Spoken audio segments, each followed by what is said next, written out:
اللہ کے نبی صلی اللہ علیہ وسلم کی خدمت میں بحرین سے عبد قیس قبیلے کا ایک وفد آیا اور اس میں تقریباً 40 افراد تھے. ان میں ایک تھے اشج عبد القیس جو اس وفد کے ذمہ دار اور رئیس تھے. یہ وفد جب مدینہ پہنچا تو وفد کے جتنے ارکان تھے وہ اپنے اونٹوں کو اپنی حال میں چھوڑ کر جلدی جلدی بارگاہ رسول اللہ صلی اللہ علیہ وسلم کی خدمت میں حاضر ہوئے اور بے تابانہ انداز میں دوڑ پڑے. لیکن جو وفد کا رئیس تھا اشج عبد القیس، اس نے ایسا نہیں کیا، بلکہ سواریوں کو بٹھایا، ان کا سامان اتارا، اونٹوں کی رسی کھولی، پھر غسل کیا، پھر صاف ستھرا لباس زیب تن فرمایا، پھر مسجد میں حاضر ہو کر 2 رکعت نفل پڑھی.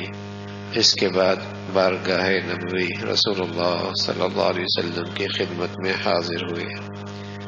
تو اس پر رسول اللہ صلی اللہ علیہ وسلم نے فرمایا کہ ان کے حلم و وقار، آپ نے اس کے حلم اور وقار کی تعریف فرمائی اور ارشاد فرمایا کہ تم میں 2 خصلتیں ایسی ہیں جو اللہ کو بہت محبوب ہیں، ایک حلم اور ایک متانت اور سنجیدگی.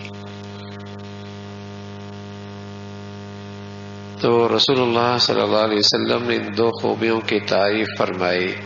تو اس شخص نے کہا یا رسول اللہ، یہ 2 خصلتیں مجھ میں فطرتی ہیں یا میں نے محنت اور ریاضت سے حاصل کی؟ تو آپ علیہ الصلوۃ والسلام نے فرمایا نہیں، یہ فطرتی ہے، اللہ نے تمہارے اندر یہ پیدا فرمائی ہے. تو وہ شخص کہنے لگا اے اللہ تیرا لاکھ شکر ہے کہ اس نے مجھ میں ایسی 2 خوبیاں پیدا فرما دی جن کو اللہ اور اللہ کے رسول بھی پسند فرماتے ہیں. ٹھیک ہے، الحلم والانا، کہ حلم، وقار، متانت، سنجیدگی یہ آدمی کی شخصیت میں نکھار پیدا کرتی ہے، آدمی کی شخصیت میں نکھار پیدا کرتی ہے، اس کی شخصیت میں ایک وزن آتا ہے.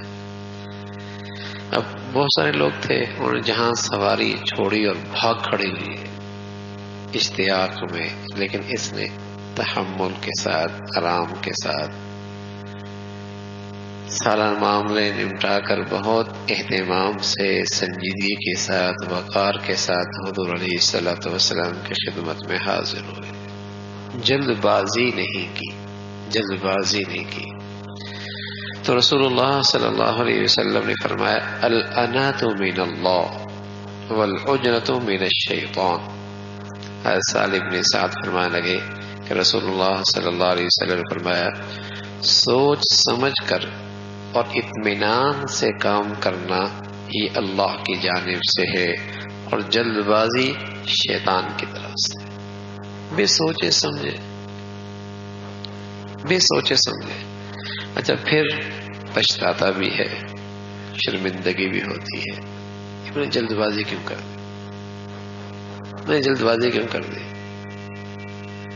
تو رسول اللہ صلی اللہ علیہ وسلم نے فرمایا کہ سوچ سمجھ کے اطمینان سے کرنا یہ اللہ کی طرف سے یہ انعام ہے، کسی شخص میں یہ پیدا ہو جائے. اس لیے عقل اور شرع کا فتویٰ یہی ہے، یعنی شریعت بھی یہ کہتی ہے، عقل کا تقاضا بھی یہی ہے کہ جو کام کیا جائے سوچ سمجھ کے کیا جائے. اس کے بارے میں شریعت نے تو بہت پیارا طریقہ بتایا ہے کہ اہل فہم سے اور مخلص لوگوں سے مشورہ لیا جائے، اور کسی اہم کام کے لیے استخارہ کیا جائے، مشورہ کر لیا جائے، استخارہ کر لیا جائے، جلد بازی نہ کی جائے، مشورہ کر لیا جائے اہل رائے سے، مخلص لوگوں سے جس کے بارے میں یہ اطمینان ہو یہ شخص میرا خیر خواہ ہے، قابل اعتماد ہے اور معاملے کو بھی سمجھتا ہے اور خوف خدا بھی رکھتا ہے۔